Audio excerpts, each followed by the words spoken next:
Okay. Good evening, everyone. Welcome to all community residents and commissioners. It's been a little while since we all met. We haven't been together since the summertime, so it is great to see everyone. Now, tonight's town hall is dedicated to providing some updates on our work and what we've been up to. So if this is your first time joining us, welcome.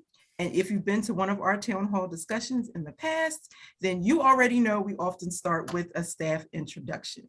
Now, tonight is really special because the PAC has grown and there are some new additions to the group.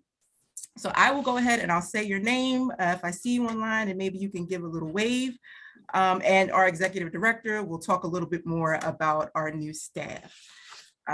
So first, Anthony Arachi is our executive director. All right, then we have Danny. Okay, next is Tim,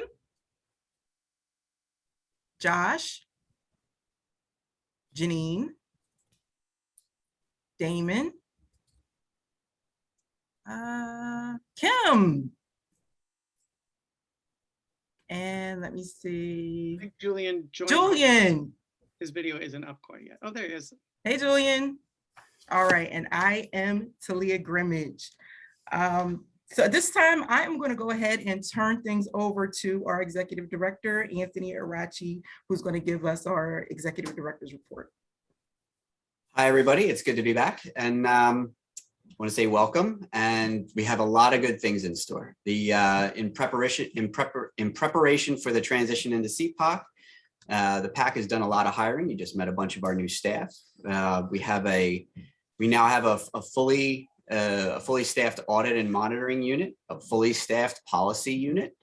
We've hired our first investigator, and we now have the ability to conduct community outreach and constituent services in an expanded way. So we are prepping for the transition, and the service that everyone's going to receive in the city of Philadelphia is going to be greatly expanded, and there'll be even more to come. So tonight we're going to talk about a few things in greater depth. We're going to talk about our mediation program, which is about ready to launch. This is a program that provides community members and police with an opportunity to discuss sort of minor conflict incidents with a trained mediator. We're going to discuss PBI reforms that have been instituted since the summertime. And we're also going to, and Talia is going to talk a little bit more about our expanded ability to conduct community outreach and constituent services. So we're going to dive right in, and first, we have a special guest, and that's to discuss the CPOC transition. And this is a special guest because she's very close to all of our hearts. She is a PAC alum, Miss Angelica Hendricks, and she's going to lead off. We are all very happy to see her again and are happy to be working with her again. So Angelica, take it away. Thanks so much, Anthony. I actually felt left out for the staff roll call because I'm usually up and ready to go. It's so nice to see everyone again. For those who I have not had a pleasure of meeting before, hi, my name is Angelica Hendricks. I'm currently a faculty member at Penn Law. I'm here today as my position on the selection panel for the Citizens Police Oversight Commission. So a couple of months ago, the mayor of Philadelphia, as well as city council, appointed 5 individuals to serve on the selection panel to really solicit and review applications for the 9 commissioners who will serve as the first slate of commissioners for Citizens Police Oversight Commission. And I believe I saw Vanessa on the call as well. Hi, Vanessa. Vanessa is also on the selection panel. The rest of the selection panel also includes Samantha Williams from Councilmember Curtis Jones' office, as well as Reverend Mark Tyler from Power Live Free, and Pastor Carl Day as well from Culture Changing Christians. So I just wanted to provide a brief update. We received over 300 applications to serve as commissioners. And from those applications, we interviewed over 30 individuals, exactly 32 individuals across several days. And we will be announcing those finalists, the 9 finalists, within the next few days. So please be on the lookout for that. And time-wise, we will hold a town hall in collaboration with PAC on February 7th to introduce the members to the community, and also provide an accounting of our review process, and also solicit questions and concerns from the community. So if there are no community objections to the slate that we will propose, we will then officially submit those candidates to City Council, and City Council will hold their own hearings and conduct their own background checks on those individuals. And we're anticipating for each candidate to be introduced with their own resolution, and then City Council will hold a hearing for those individuals. But yeah, thank you so much for inviting me to share just a brief overview, and I look forward to having a full-blown conversation about this process and introducing those commissioners on February 7th. Thanks, Angelica. We miss you. I miss y'all. All right, Talia, go ahead. Okay, so at this point, we are going to talk about mediation. You should be able to share your screen, Talia. And I'll use this moment in time. If people have any questions about the next 3 presentations that we're going to give, feel free to put them in the chat. Once we go at the end of the 3 presentations, we'll open up for comments, and anyone can ask questions that they have about any one of the things that we're presenting on. And you can also use the raise your hand feature at that point. Okay, can everybody see my screen? Yep. Okay, great. So, community police complaint mediation. The program provides an option to mediate eligible complaints against police. Mediation will allow community members to address their concerns directly, and it will allow officers to respond. In December 2021, the PAC received a grant from the Innovation Fund, funded by the Mayor's Fund for Philadelphia, to pilot the mediation program.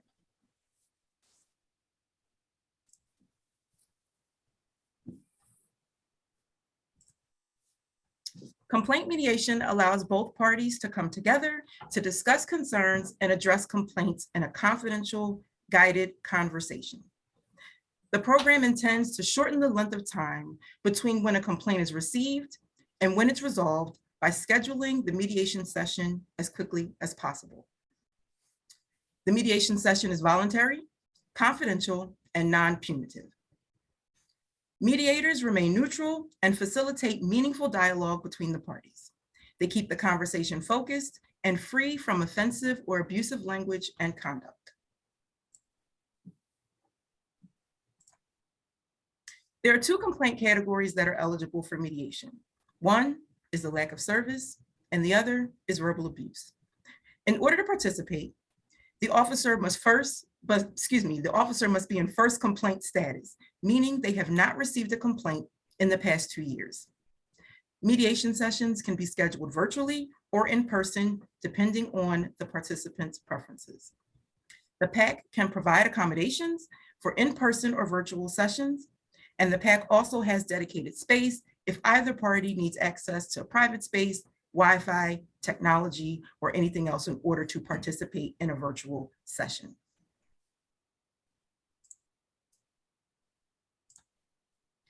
As long as both parties participate in good faith, the mediation will be considered a success. There is no requirement to apologize or admit any wrongdoing. It's okay to disagree. When both parties consent to participate, they agree that mediation is the final resolution of the complaint. No further action or investigation will take place. Temple University, City for Conflict Management, and Media Impact will conduct program evaluation for the Community Police Complaint Mediation Program.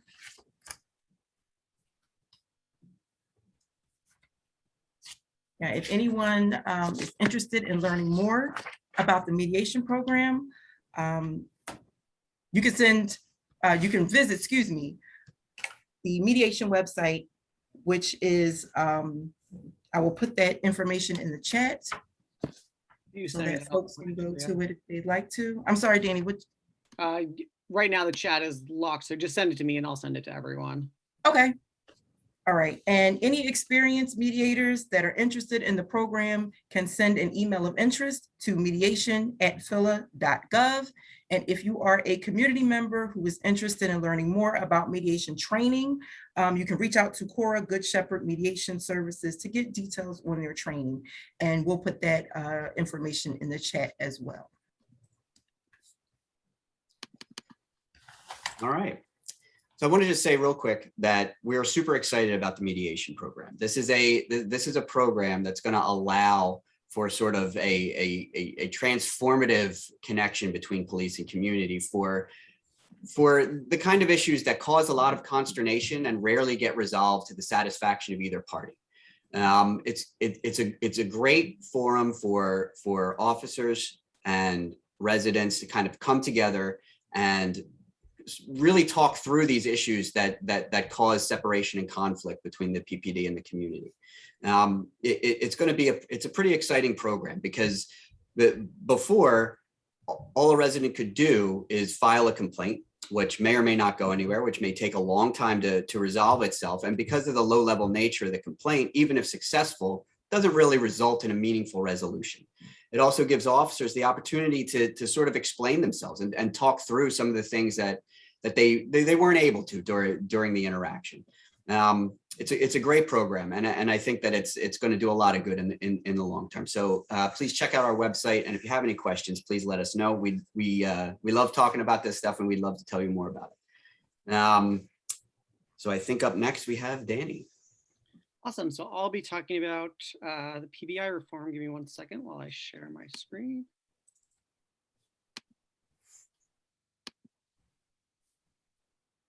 All right, can everyone see my screen? Great. So the PAC embarked on a holistic collaborative review of the PPD discipline process. We released a report this past May prior to the FOP contract negotiations in order to codify the reform. We actually presented on the report, I believe, at our June meeting. The report was done by our special guest, Angelica, as well as our policy analyst, senior policy analyst, Janine Zajac, who is also at the meeting. There were a total of 25 recommendations, all of which were accepted by PPD.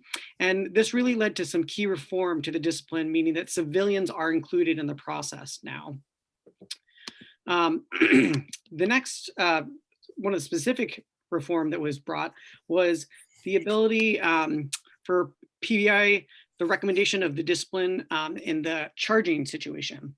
Not all charges were being done thoroughly, which meant that some misconduct was not fully addressed. Sort of an example of this can be found in the PBI report. There was a case where a complainant, a person complained that an officer both kicked them and used their taser on them. And the investigation found both things were sustained. But when it went to charging, only the kick was added. And so when it went to the hearing, they didn't have a way to address the taser. And so because of this, we're really looking for thoroughness and making sure that everything that's in the case goes to charging. So the recommendation was to have a PAC staff member start reviewing discipline charges for finalization to check for accuracy and completeness. And that actually began in December and will continue.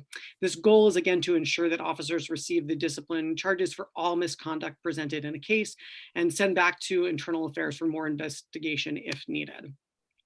The next big piece of reform in terms of civilianization was the PBI hearing. So PBI hearing are disciplinary hearings of officers who plead not guilty to discipline charges brought against them for sustained allegations of misconduct. So what that means in layman's terms is I file a complaint against an officer that maybe they were rude or something else specific. That complaint then goes through the entire internal affairs investigation process. At the end of that investigation, the investigator found that the complaint was sustained. So they believe it to be true. Then it goes to the officer and they plead not guilty. And that's what brings it to a PBI hearing. So the discipline hearings were previously decided by a panel of 3 officers, a peer officer of the same rank as the accused, and 2 superior officers. In December, PAC staff received training with PPD personnel to join on the PBI panels, and our staff started serving as that position this past January, and we replaced the peer officer. And I said past January, I mean this January, the one that we're currently in, sorry. There's also a new voting sheet for PBI panel that promotes objectivity in decision-making during the discipline hearing. And it should be noted that the police commissioner maintains full authority over discipline. The PBI panel just makes recommendations to her based on the evidence presented in the hearing. Additional reform in the new FOP contract states that civilians can serve as the prosecutor during the PBI hearing. Our hope in the future is that the CPOC prosecution unit will fulfill this role. And then PBI panels can also add charges during the hearing if needed. So why all this really matters is this inclusion of civilian perspective in any part of the police discipline process is unprecedented in Philadelphia and is a major step in advancing accountability. These reforms bring PPD into line with practices in other major cities. Philadelphia was the only major city before this that excluded civilians in the process. Civilian participation in discipline charging and adjudication will increase transparency and help eliminate perceived bias within the disciplinary process. And that is all I have to say on that. Thanks, Danny.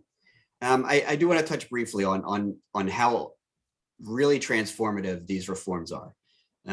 This is unprecedented in Philadelphia, and the reality is that this collaboration with the Philadelphia Police Department is designed to make the whole discipline process transparent, accountable, and just really legitimate. Like for the first time ever, where officers and residents know that when an incident occurs, you're going to get a thorough investigation, a thorough adjudication of that complaint, and a fair outcome, one way or the other. The PPD were willing and great partners throughout this process, and we couldn't have accomplished it without them. And I just wanted to make sure that we acknowledge their participation. Up next, we have Talia again. She's going to talk about our expanded capacity for community outreach and constituent services. We're really excited about this because this expansion really allows us to focus in on an area of community police relations that we didn't have the bandwidth to support in the past. And now, as we transition into CPOC, we're really going to have the ability to address these kinds of concerns in the future. So Talia, have at it. All right. So when we talk about community outreach and engagement, what is it? Community engagement takes a strategic approach to the relationships, communication, and interactions between community members and an organization to try to influence outcomes for both. This kind of engagement works to build better relationships and trust between police and community members.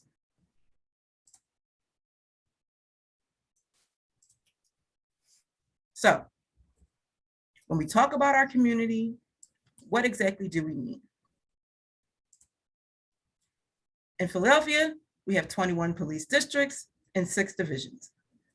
And in those divisions, there are neighborhoods and locations that are just as diverse as everyone on this call.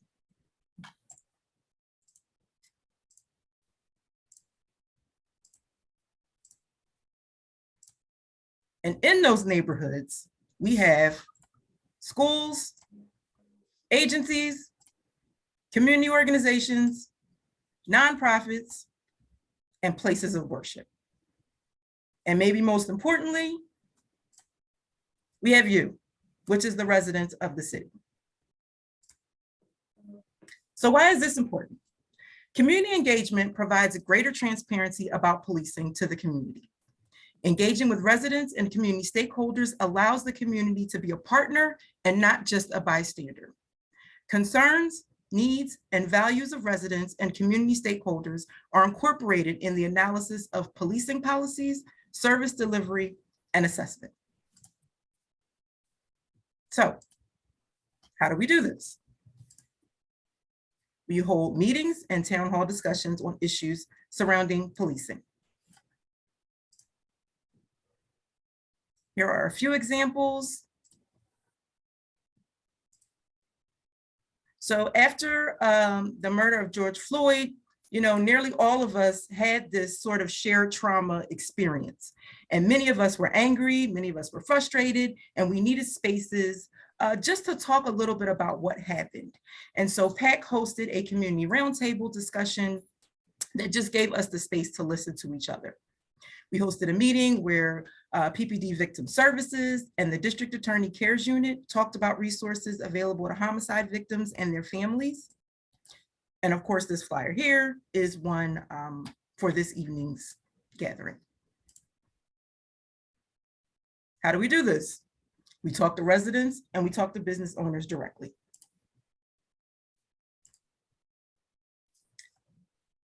At the start of the pandemic, some of the business owners in Philly saw an increase in shoplifting due to a revised arrest policy that was later rescinded.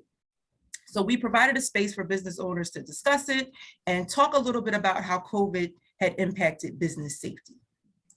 Now, recently, many of you may have seen in the news, there were several Latino-owned businesses in the city's Feltonville section who experienced multiple robberies.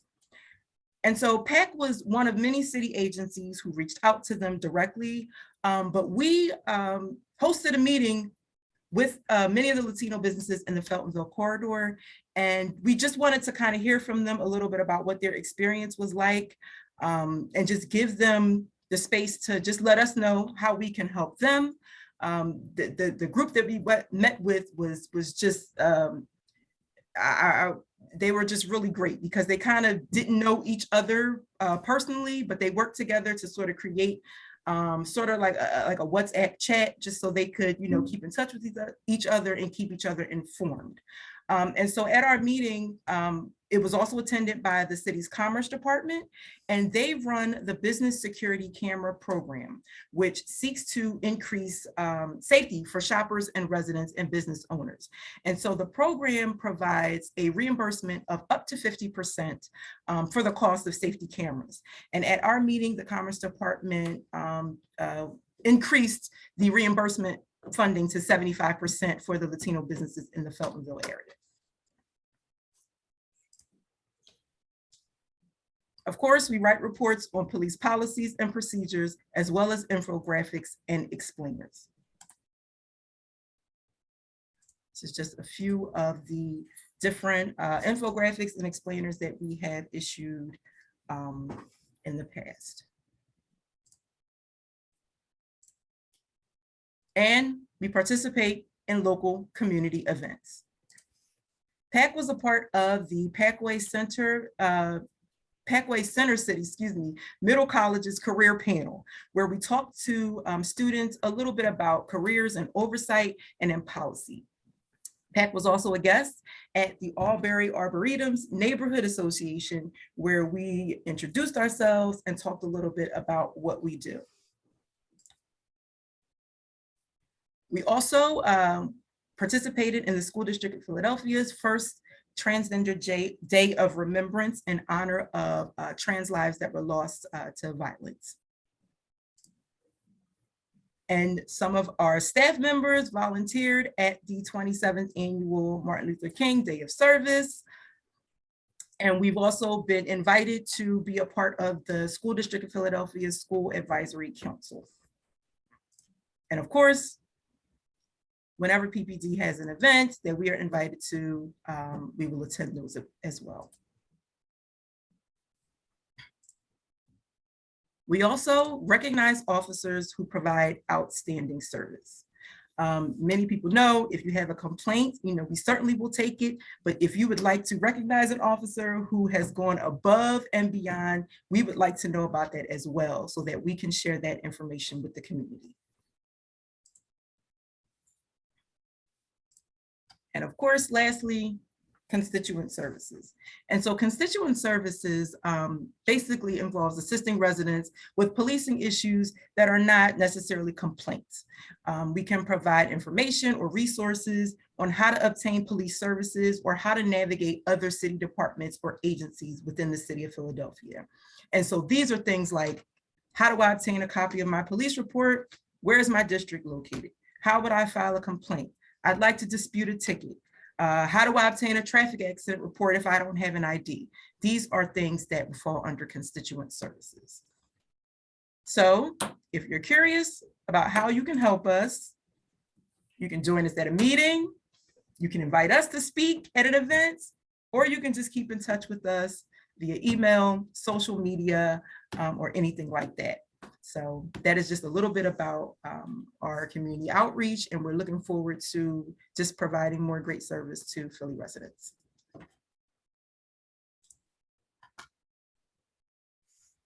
Thanks, Talia.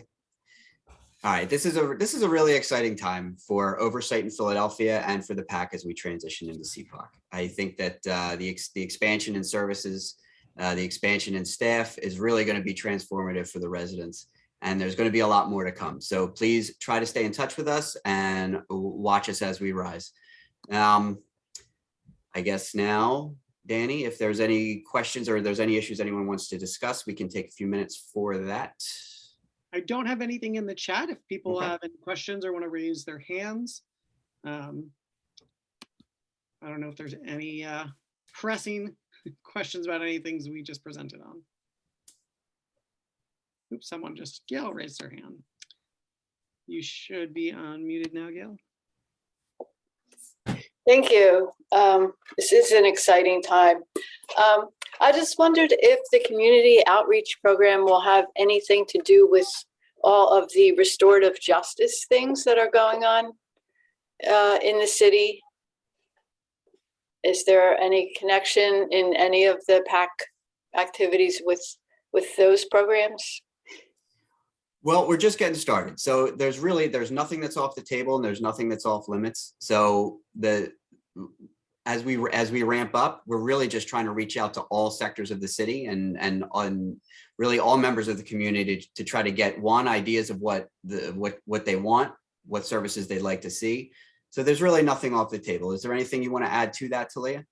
No, you said it. But if anyone knows of any events or knows of any agencies or anything coming up that they think we should be a part of or they would like to see us at, we would definitely welcome that information. I mean, we have to keep in mind that we are of the community, right? So what we do in our community outreach can also be guided by the community. So if there's something that we're not doing that you wish we were doing, let us know and we'll start. I mean, the sky's the limit as we progress. Looks like I had a question from Bill. I'm gonna unmute you.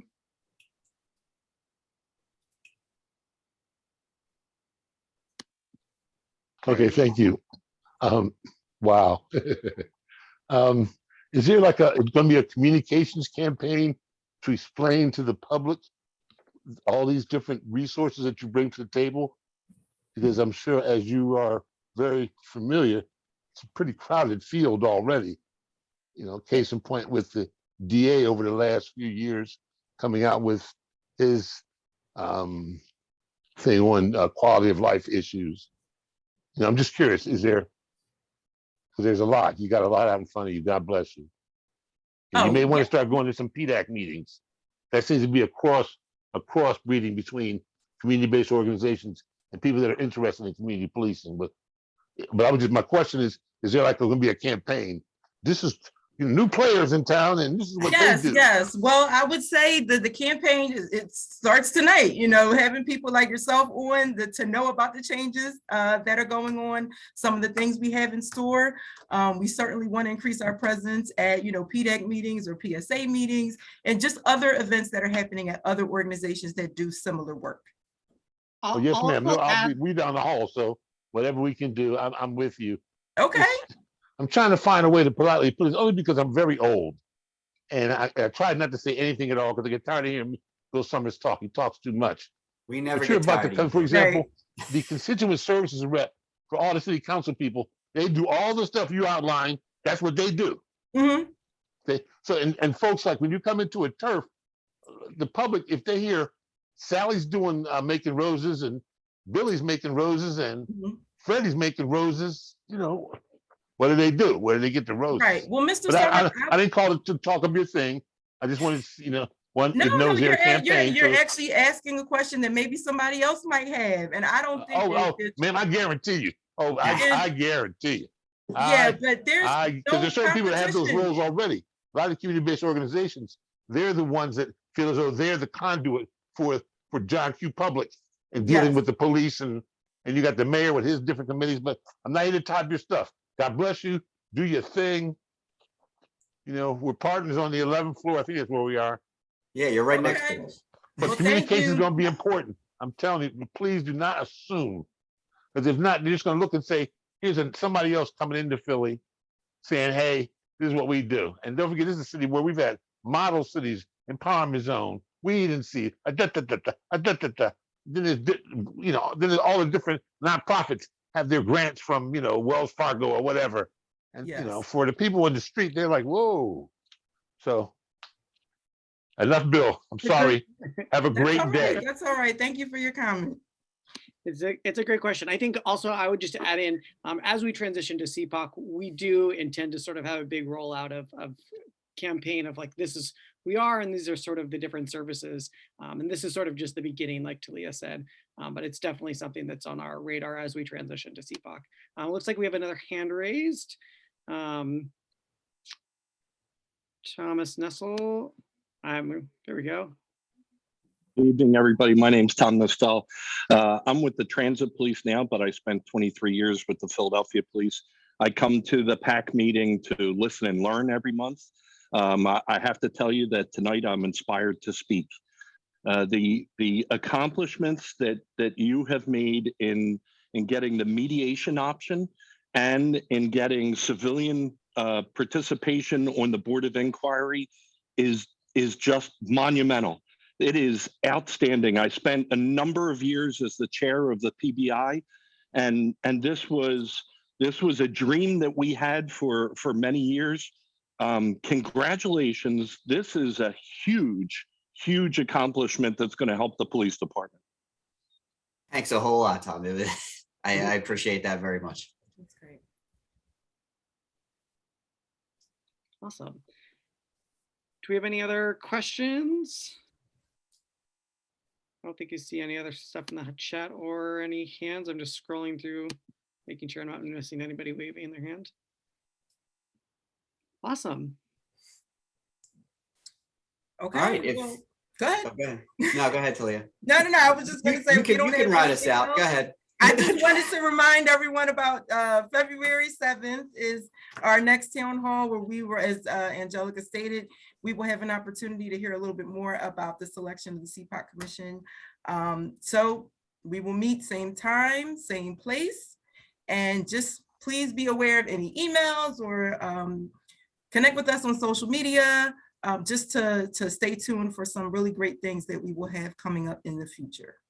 We put our MailChimp, so again, if you haven't joined our mailing list already, please do, and that's where we'll send some reminders, and like Talia said, we'll definitely post the video link for the meeting on the 7th. Thank you, everyone. Thanks for joining us tonight. Have a good night, everybody. Good night.